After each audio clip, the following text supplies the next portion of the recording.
Segundo Samuel, capítulo 16.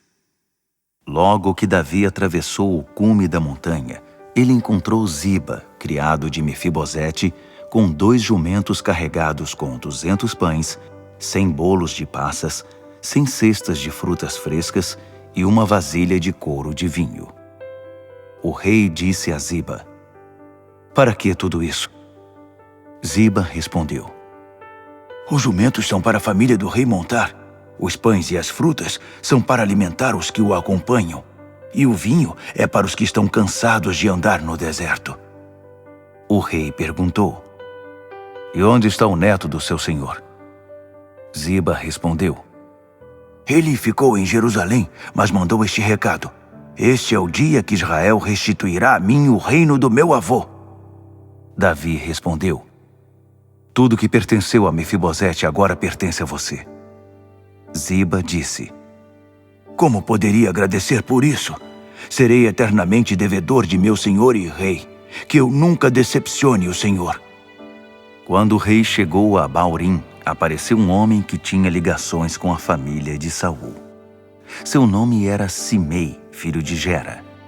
Ele os seguia insultando e jogando pedras contra Davi e seus companheiros, criados e soldados. Além dos insultos, ele o amaldiçoava aos gritos: "Fora! Fora, assassino! Sanguinário! O Eterno está castigando você por todos os crimes que cometeu contra a família de Saul e por tomar o reino dele. O Eterno já entregou o reino a seu filho Absalão. Olhe para você mesmo, um homem derrotado, porque não passa de um criminoso!" Abisai, filho de Zeruia, disse: "Esse cão morto não pode amaldiçoar o meu senhor, o rei, dessa maneira. É só mandar que eu corto a cabeça dele." Mas o rei disse: "Por que vocês, filhos de Zeruia, estão sempre interferindo e me atrapalhando? Se ele está amaldiçoando é porque o Eterno mandou: amaldiçoe Davi. Quem vai contrariá-lo?" Davi prosseguiu, dirigindo-se a Abisai e ao restante do grupo: "Além disso, até meu filho, minha carne e meu sangue, neste momento, está querendo a minha morte. Esse benjamita não está fazendo nada comparado a isso. Não se preocupem com ele. Deixem que ele amaldiçoe à vontade. O Eterno ordenou que ele fizesse isso. Talvez o Eterno enxergue a minha aflição e transforme as maldições em algo bom." Davi e sua comitiva seguiram caminho, enquanto Simei seguia ao longo da encosta da montanha, amaldiçoando e jogando pedras neles. Quando chegaram ao rio Jordão, Davi e sua comitiva estavam exaustos. Por isso, descansaram ali e renovaram suas forças. Enquanto isso, Absalão e seus homens já estavam em Jerusalém. Aitofel também estava com eles. Logo depois, Husai, o arquita, amigo de Davi, foi cumprimentar Absalão. "Viva o rei para sempre!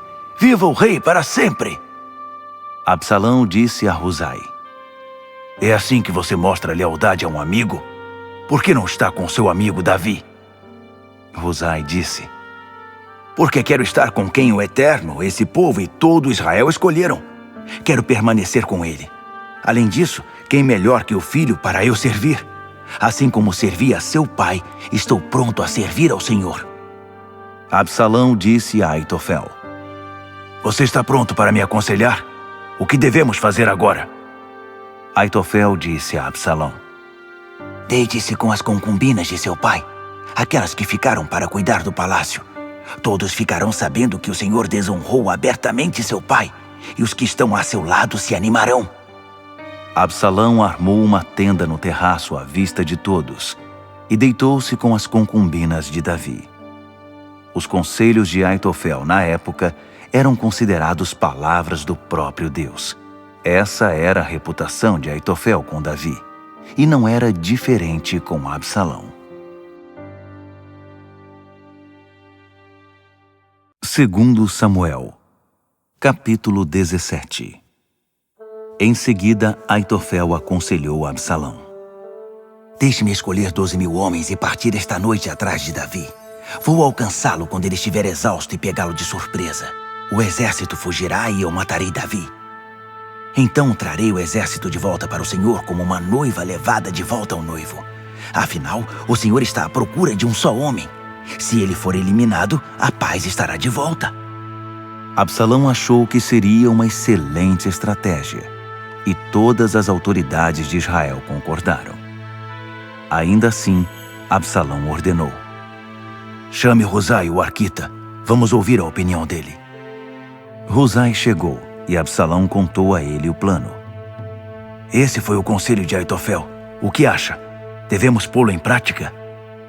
Husai disse: o conselho de Aitofel neste caso não foi bom. O Senhor conhece seu pai e os homens que estão com ele.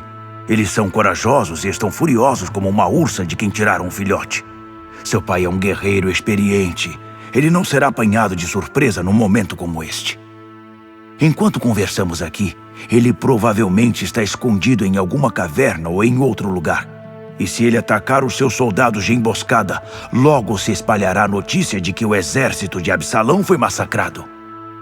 Ainda que os seus soldados sejam valentes e corajosos como leões, o moral da tropa vai despencar com a notícia, pois todos em Israel sabem que tipo de guerreiro é seu pai e como são valentes os homens que estão com ele. O meu conselho? Reúna toda a nação, de Dan até Berseba, formando um exército numeroso como a areia do mar, comandado pelo Senhor pessoalmente. Nós os atacaremos onde quer que estejam. Cairemos sobre eles como o orvalho sobre a terra. Estou certo de que não vai escapar ninguém. Se eles se refugiarem em alguma cidade, o exército utilizará todas as cordas que arranjar e arrastará tudo que estiver nessa cidade para o vale, sem deixar um pedregulho para trás. Absalão e todas as autoridades concordaram em que o conselho de Husai era melhor que o de Aitofel. O Eterno tinha decidido frustrar o bom conselho de Aitofel para que Absalão fosse arruinado. Logo depois, Husai foi contar aos sacerdotes Zadok e Abiatar. Aitofel aconselhou Absalão e as autoridades de Israel daquela maneira, mas eu aconselhei assim. Agora, enviem o quanto antes esta mensagem a Davi. Não passe a noite deste lado do Jordão. Atravesse imediatamente o rio. Do contrário, o rei e todos os que estiverem com o Senhor serão massacrados. Jonatas e Aimaas estavam em En-Regel, aguardando o recado que seria trazido por uma criada. Dali eles partiram para transmiti-lo ao rei Davi, pois não se arriscavam a entrar na cidade. Mas um soldado os viu e contou a Absalão. Os dois saíram correndo e se refugiaram na casa de um homem em Baurim. Ele tinha uma cisterna no quintal, e eles se esconderam ali. A mulher cobriu a cisterna com um tapete e espalhou grãos sobre ele, para que ninguém percebesse nada de estranho. Logo depois, os servos de Absalão chegaram àquela casa e perguntaram: Você viu Aimaas e Jonatas?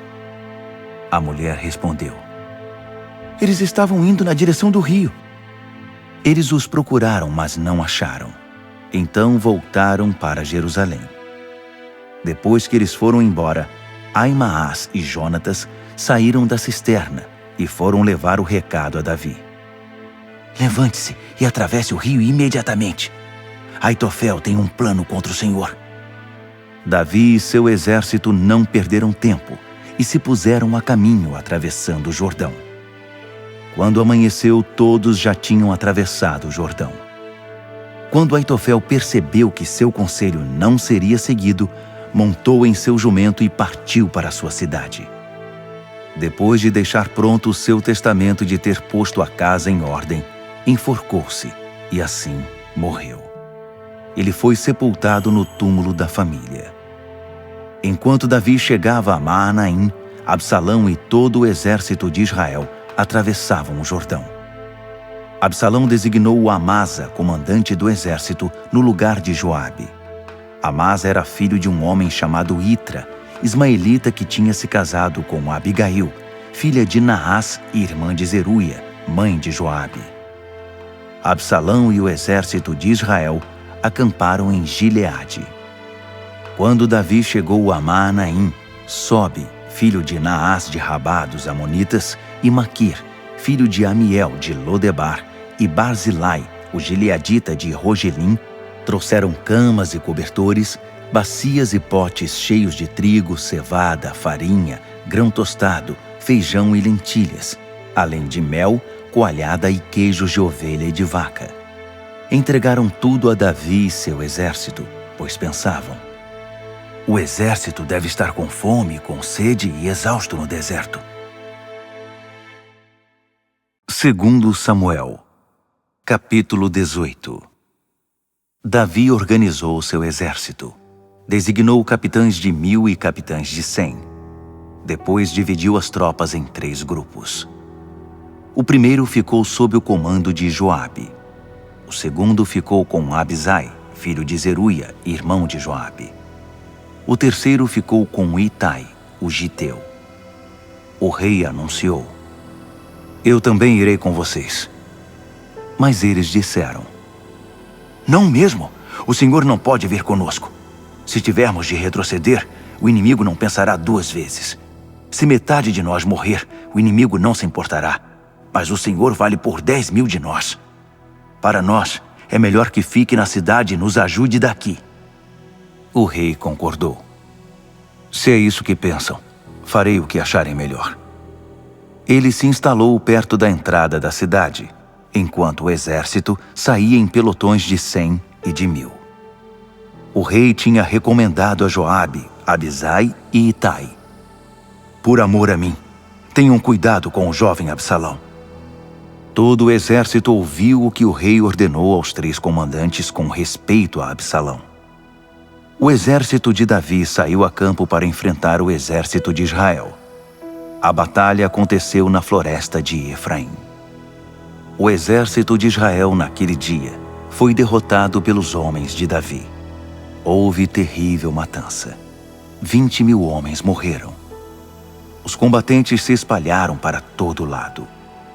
Naquele dia, a floresta devorou mais vidas que a espada. Absalão encontrou os soldados de Davi. Ele tinha certa vantagem, porque estava montado em sua mula. Mas quando a mula passou por baixo dos galhos de um grande carvalho, a cabeça de Absalão ficou presa no galho, enquanto a mula seguia adiante. Ele ficou pendurado. Um soldado viu tudo aquilo e contou a Joabe: acabei de ver Absalão pendurado na ramagem de um carvalho. Joabe perguntou ao soldado: se você viu isso, por que não o matou ali mesmo? Eu teria recompensado você com 10 peças de prata e um cinturão. O homem disse a Joabe: mesmo que eu ganhasse 1000 peças de prata, não tocaria no filho do rei. Todos nós ouvimos a ordem que o rei deu ao Senhor, a Abisai e a Itai. Por amor a mim, tenham cuidado com o jovem Absalão. Por que então arriscaria a minha vida, pois o rei ficaria sabendo, e sei que o Senhor não me defenderia? Joabe disse: não tenho tempo a perder com você. E com 3 facas, atravessou o peito de Absalão, enquanto ele ainda estava vivo, pendurado na árvore.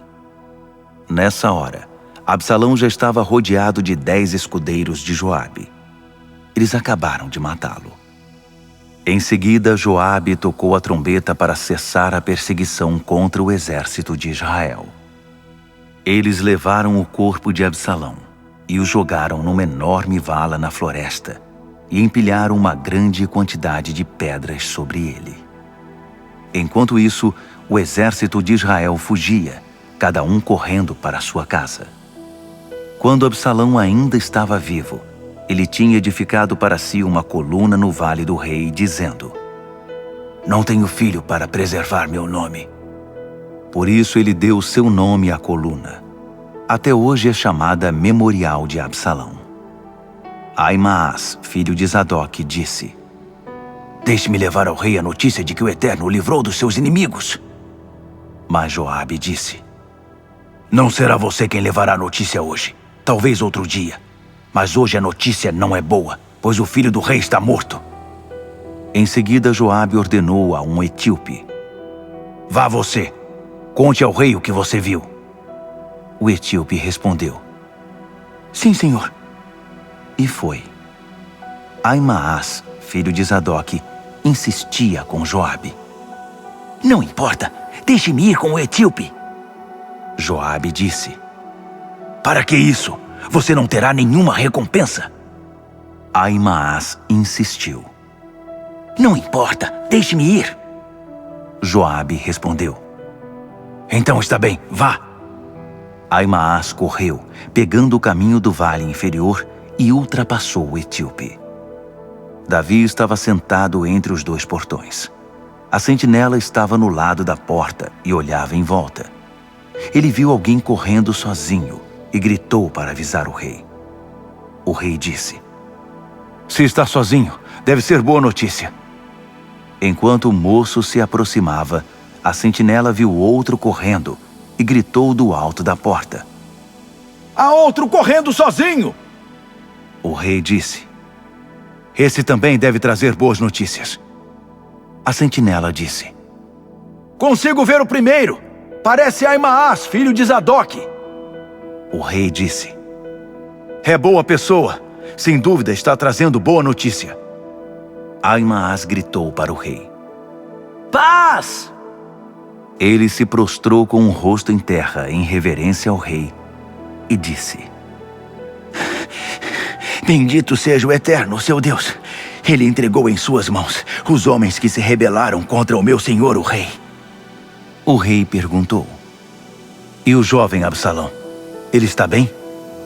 Ahimaás disse: Vi grande confusão quando Joabe me enviou para cá, mas não sei do que se tratava. O rei disse: Fique aqui ao lado. Ele ficou ali. O etíope chegou e disse: Tenho boa notícia para o meu senhor, o rei. Hoje o Eterno deu vitória sobre todos os que se rebelaram contra o Senhor. O rei perguntou: E o jovem Absalão? Ele está bem? O etíope respondeu: Que todos os inimigos do meu senhor, o rei, e todos os que agem maldosamente contra o Senhor, tenham o mesmo destino dele. O rei ficou abalado. Abatido, subiu ao quarto que ficava por cima da porta e chorou. Enquanto chorava, gritava: Ah! Meu filho Absalão! Meu querido filho Absalão! Quem me dera eu tivesse morrido em seu lugar! Ah, Absalão, meu filho querido!